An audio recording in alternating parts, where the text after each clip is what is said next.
Hello, everyone, and welcome to the Bantamweight Boxing Podcast. Pound for pound, the number one boxing podcast around. No, I haven't got a mirror next to me. It's just Jimmy. If you can't tell the difference, I'm the one with Ugly the good voice. chat, and he's usually quite silent. But today we are talking about all the stuff going on in the heavyweight division. But before we get into that, let's do the standard introductions. Jim, if you want to take it off. Good evening, everyone. I'm standing in for Joe as Michael's carer this evening. Let's have a good podcast. Over to you, Joe. Say a few words.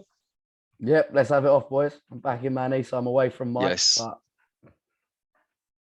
Yep, Johan, the fire eater. Let's talk boxing. Let's do this. So, if you've been following the boxing scene, there's been so much going on right now in the heavyweight division.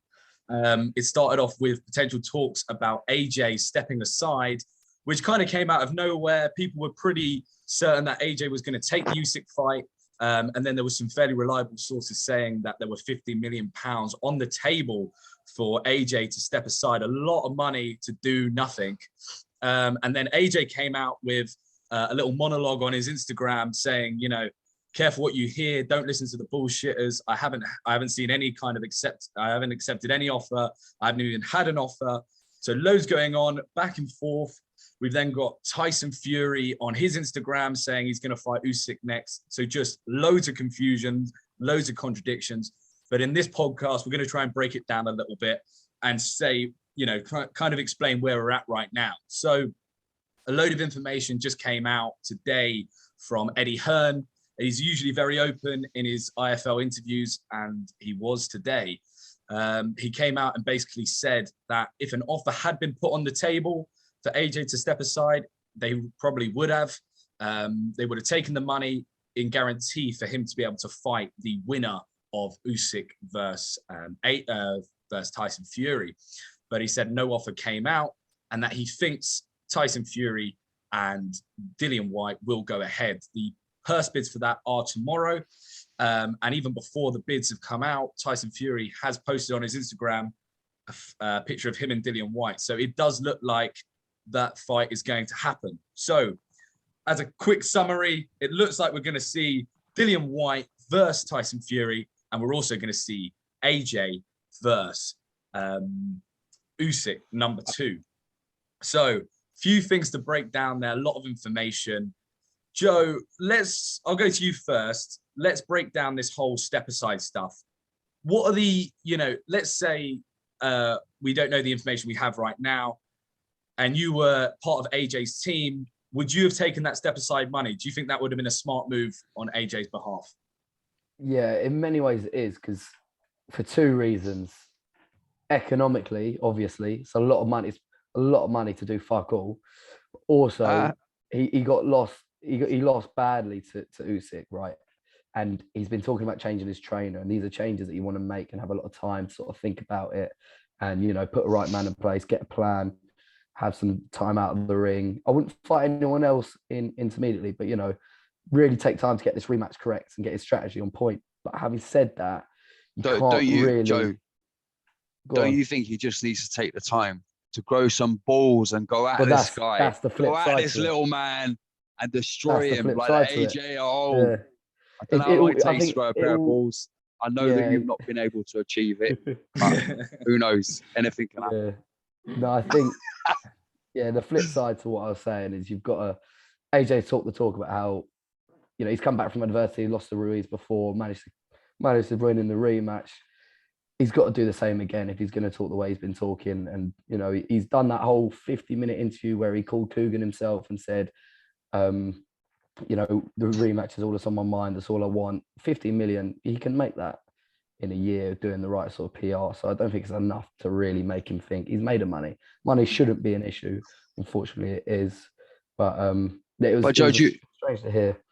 Do you not think that the next, like, a fight with Usyk isn't big on anyone's agenda? It's not a showstopper for anybody, but potential fight with Fury, i.e. fighting the winner of Usyk Fury, or even if it's not in fight, just fighting Fury, 2 British fighters going at it, there's a lot of money in that. But what I'd say, maybe it's protecting that.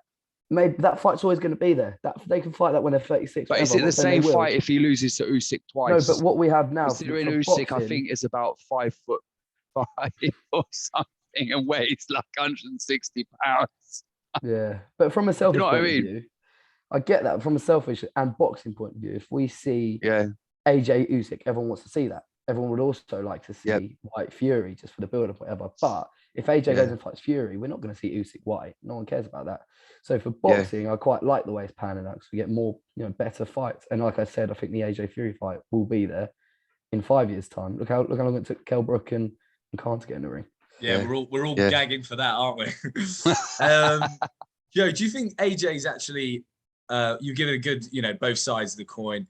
Do you think AJ's actually a bit gutted about how this has panned out? Do you think he would have liked it to be taken out of his hands a little bit, been given the step aside money, and then Usyk fight?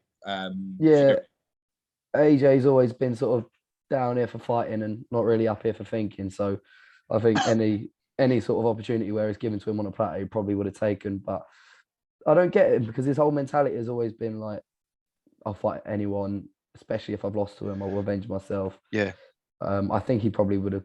From what Hearn said, it sounds like he would have quite happily taken £15 million to not get beaten up again, as anyone would. Yeah, I see. Turning to you, Jim. Oh, wait, you got anything else to say, Jim? That was Johan.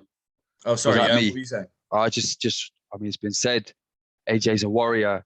Let him be a warrior. Bringing business into it, you start undermining his warrior spirit, making him think in the ring more than he wants to. I think there was a naturalness to his style against Klitschko that showed a natural intelligence, not a strategic intelligence like he was forced into with Ruiz. I just think all this step aside money, all this money bollocks. I hate the business of boxing, and I respect AJ's fighting spirit. He's a warrior. Let a man be a warrior. Do you think Usyk then has already won the mental battle then? Going into this fight, knowing there's been talks, genuine talks with you and your promoter saying, we're going to let's step aside, let's take the money. Usyk's hearing all of that going into this next fight, and he's gone, you don't want it with me. You wanted to sit at home with £15 million. Even that whole mentality going into this rematch completely wrong. Yeah. And we didn't see that when AJ fought Ruiz. There were no talks about it in the rematch. He was like, give me that man tomorrow. Give me that man. For me, a lot of it, it's a negative camp to be going into one of the toughest fights he might have. All of the build-ups, not all of them, but a lot of the build-ups for AJ's fights, you can see people get under his skin relatively easily. Like Brazil really got under his. You can cast your mind back quite far. Brazil really got under his skin. Charles wasn't Martin, even Charles Martin. Charles Martin. Oh my God. Basketball player, whatever it is. And then more recently, when we heard him talk about the whole bodybuilding thing, we knew that was straight out of what Tyson Fury has been saying for years. So, yeah, I think there's some challenges for AJ in terms of the mental game and in terms of kind of giving Usyk the advantages. But then saying that, I mean, Usyk, wow, what a fighter! I mean, he's got so many advantages, so many. Terrifying to think of him in the ring, the way he performed against AJ. Well, Jim, now we've got a kind of layout of what's going to happen in the heavyweight division. Obviously, this changes every week, as we've seen today. Just in the last couple of days, we thought we might see Usyk Fury, and now that's changed. Are you happy with what we've got now? Is this your favorite outcome, to get the rematch? And then, I think so. I think I would like to see the Joshua Usyk rematch. I think that'd be interesting to just see how Joshua approaches it and what sort of style he adopts. We want him to go hunting. We really want to see that AJ of old. And I think the likelihood, if I was a betting man, is that Usyk will probably come out victorious. But then that sets up the winner of White v Fury. So I think whatever way it happens, my theory is, I will be happy as long as both those fights go ahead and then the winner of those two fights fight. Whoever that is, I don't care. As long as I get to see those in the next 18 months, I will be a happy man. Yeah. No, I agree. I do think it leads on to that idea, though. Like we're seeing different fight. We're talking about AJ, the AJ that we were used to seeing. But then I think we've touched on it before about the difference in Fury as well, in terms of his, not just his physique, but the way he's carrying himself. The last fight with Wilder, there's a sluggishness to it. There was not a laziness is the wrong word, but there was something about it that didn't feel quite right. He looked older, and it's an interesting fight with Dillian Whyte. And like I think we talked about it last week, but the idea that I think Dillian Whyte has got more of a chance than he ever would have had in Fury's previous career. I think maybe a really tight fight than Whyte. Yeah. Really do. I think Whyte has waited so long to get that title shot. You think about AJ and Fury. These guys have been fighting for heavyweight titles for years. Whyte, who's a top heavyweight, never had a title shot. He's gonna be the definition of hungry. I would be terrible. If I was Fury, I'd be worried. You beat Fury now, you're the best heavyweight on the planet by default. You don't need to beat AJ, don't need to beat Usyk. Everyone has got Fury number one, pretty much everyone, right? You beat Tyson Fury, he's gone from being a nobody, not even getting in top 5 rankings, to boom, you're the big dog, you're number one in the world. Like, I'd love to see Whyte A unified champ. It would fuck up the whole. It would fuck up the whole script. It would, it's just not meant to happen. He's not meant to be on the throne. Bring the titles back to Brixton, baby. That's what I say. Feels real though, don't it? When you talk about it, it doesn't make. There's no doubt in my mind that could happen. I'm not saying it will happen, but if it did happen, it's plausible. More plausible than it would have been if we talked about a year or two ago. I don't think Fury wants that fight at all. I think he's pissed that is the mandatory he's got to fight. I think there's no one that would really worry Fury, but just someone like that, as we talk about with the hunger, who's gonna bring it. I think if you're Fury, out of Usyk, Whyte, and AJ, you probably want to fight Whyte the least. It's least recognition, least money. Hungry opponent. AJ's got him beaten mentally. Usyk I think he's too big and skillful to lose to. Or again, all tough fights. But I think Whyte poses a different threat and one that. But White's more unpredictable. White's more unpredictable, and also Whyte, he's a brawler. He's a street fighter. We've seen that time and time again. Gets him into trouble, gets him knocked out, but he does carry power, and he could hurt all 3 of those fighters. He's a bit of a wounded animal as well. He's been waiting for so long. But I think the Fury that beat Klitschko, go back those years, that Fury beats Dillian Whyte for all of those reasons that you just described with Dillian Whyte. But I just don't think it's the same fighter. How does Fury get himself up? He won't get himself really that up for it as he would have. The version of Fury you see against Klitschko, he's not going to be as sharp, as hungry, as disciplined as that. No way. The only thing getting him up for it is exactly the unification in the back of his mind and potentially the fight with AJ. Yeah. But one thing I want to, I do think I am being harsh. I think saying we are being harsh on Fury, but we can be because he's at the level that he's at. Do you know what I mean? He is. Yeah. We're saying all this stuff with the sentiment and the establishment that he is one of the greatest. He's the best. Yeah, number one. Yeah, completely. And what we saw him do against Klitschko, unrivaled in recent years. So we are being hypercritical of Tyson Fury, but we have to be. Otherwise, you just can't talk about him. But one thing I want to raise about Fury, I'll post this to you, Jörn. I just watched the Eddie Hearn IFL interview, and Eddie Hearn, mate, he can make you believe whatever he wants. So the way he talks is brilliant. It's brilliant. But one thing he was saying is that Fury clearly doesn't want the Usyk fight because he's had it on a platter right now, right? AJ willing to take the money. Whyte would have taken the money, right? In talks of Usyk wanted the fight. Usyk's team were quite vocal the whole way through this negotiation that they want to fight Fury. They want to unify.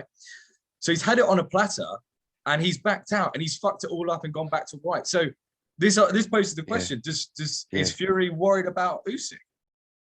Well, isn't everyone? Yeah. I wouldn't say it's clear. I find it really challenging. What's the interview before you say that? I was going to say nothing's clear for you. When you say it's clear, yeah, exactly. But nothing's clear from Eddie Hearn because he's not. You say he's he talks clearly, but he talks convincingly. But No, he's a that's what I was bullshitter, saying. isn't he? I That's mean, what I'm it's saying. not. No. I'm not saying he's gospel, but Yeah. what I'm saying is he could convince you into anything. Could convince you. Yeah, exactly. Yeah. No, it's. But there is an element of fact there, isn't there? There is an element of fact to what he's saying. I can't square Tyson Fury's belief in Jesus and him lying. So he feels like a very honest guy. So I find it hard. Does he fear fighting a top heavyweight? Well, who wouldn't? Who wouldn't? In their, if they're in their right mind. But I don't think he's ducking Usyk. I'm just trying to think whether it would. How would you? And I'm more playing devil's advocate right now, but you're saying he's not ducking Usyk. But let's take what Eddie Hearn's saying as the gospel, all right? So his gospel, which is very dangerous stuff. But the facts are kind of there. The fight could have been made between between Usyk and Fury. He's saying AJ would have taken the 15 million. What's Fury's reasoning for not taking that fight? It's going to be a big payday and unify. I'm lost for words. It's like if you got to fight the little kid out of the people we're talking about, then surely like you do that. You know, it makes sense. When you stand up one day, and people realize how small you are, you're not going to be able to say all these fucking what, 4'7", what? But what fucking 6'9"? Do you know what I mean? I can't. Who can compete with Fury? But it's a difficult one because on the way that you've put it to me, of course. I mean, I'll tell Fury to his face he's a pussy then if you want, but I don't get it. I think I've gone through a period of where I think typically I've idolized Fury and I felt he's unstoppable, unchallengeable. I felt that, and people that I thought were dangerous in the past, like AJ, like Wilder, have kind of now I'm completely feel like they don't pose any danger at all to Fury, and Fury's consistently said that, and I believe that his skill set is far superior than theirs, and that they don't pose a challenge to him. So, but Usyk is just an odd one because what we heard months and months and months from Tony Bellew from that time about he's too small. He fights AJ. Well, size didn't come into it whatsoever. He dominated that fight as if he was twice the size of AJ.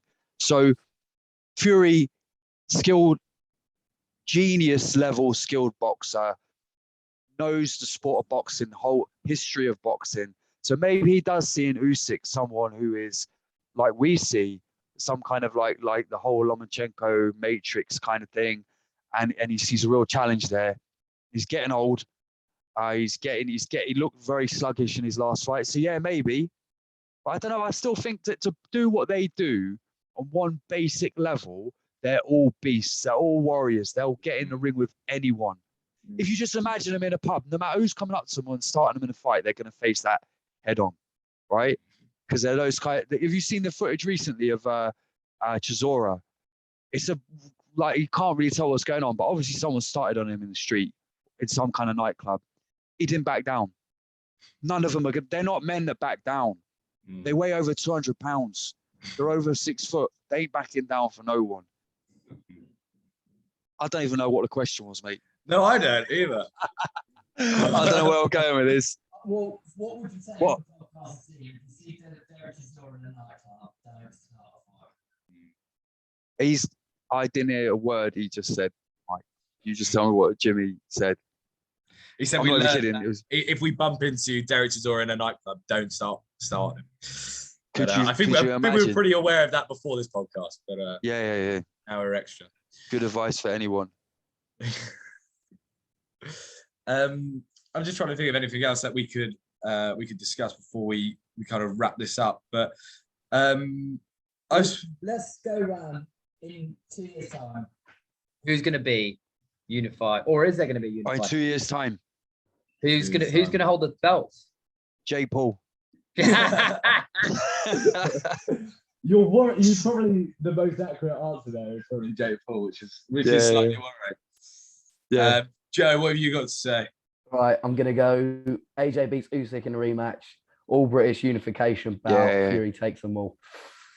Yeah. Hopefully, we see it all. There we That's go. what dreams are made of. There can't be a British fan that can't, like, even if you want to say different, if you're a British fan, you need to just say what Joe just said, right? That's what you want to see. Simple as. 100%. You know what? Wembley! I'm going. Right, I think Usyk beats AJ in the rematch. Right, then Dillian Whyte beats Tyson Fury. And I think Usyk does Dillian Whyte and is undisputed by the end. Yeah. It's not what the fans want to hear. You're a fucking traitor. Yeah.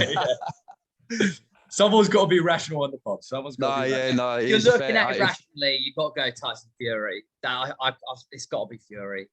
I think as long as he stays in shape. Both of you said looking at it rationally and said different answers. So why rationally is it Fury's Fury? the better boxer. He's the best boxer out of all four. No shadow of a doubt. Including Usyk. Including Usyk. Including it, right. Yeah, I think this Dillian Whyte fight's all wrong for Tyson Fury, and I think the whole palaver about making the fight has shown that. I think Fury really didn't want this fight, and I think Joe's bang on. I think it's gonna be a really difficult one to get hungry for, and we know what Tyson Fury's like in terms of going in and out of training and stuff like that. So if he's not dead on, I want to beat this man, which I think only AJ Usyk could get him really up for that. I think, but there's another man. You're forgetting the wild card. I ain't talking about Tony Bellew.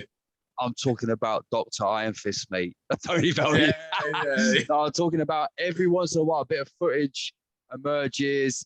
You see Klitschko, beautiful footwork, moving around the ring, very gracefully for a man of his size and age. Maybe he's a wild card. Comes back. What's he need to do? Canelo. Over 45. Canelo. Saul. But honestly, there is something in that, because what he needs to be over 45 to beat Foreman's record, right? Of winning the title, something like that. And I think he's at 45 now, something like that. So it's interesting. Yeah, you've been saying this for about 5 years or so. Yeah. I will the next 10 years until literally it's impossible, like until it can't get sanctioned. Yeah. Then I'm going to say. But nowadays, that is pretty much impossible for a fight not to get sanctioned. There's always somewhere in America where they'll let it happen. But what did you say, who you thought was going to end up at the top? We get your. I have no clue. Other than to say something stupid. Well, that's what we've been doing. Could be any of them. True. I think for me, it's between Fury and Usyk, and I'm going to nudge towards Fury because he's the local lad, isn't he? For no other reason than that. Well, I think that's a nice place to wrap it all up. So much going on in the heavyweight division. Hopefully we see these two fights, super mega fights. I'm really happy with both of them. I just think they're brilliant. I think they both bring something a bit different. Fury, White, God knows what's going to happen in the presser, in the actual fight. The presser, I'm more excited for the presser. Exactly, yeah. AJ Usyk, I think that fight needed to happen. There was some unfinished business, and I think if it didn't happen now, it would get pushed to the back burner. We'd never see it. So I think it's a good one to see. But I think we'll sign out. Thank you very much for listening. Please like and subscribe. Drop a comment. If everyone wants to sign out, say goodbye. Hey. Thanks, everyone. Have a nice evening, boys. Right. Good night.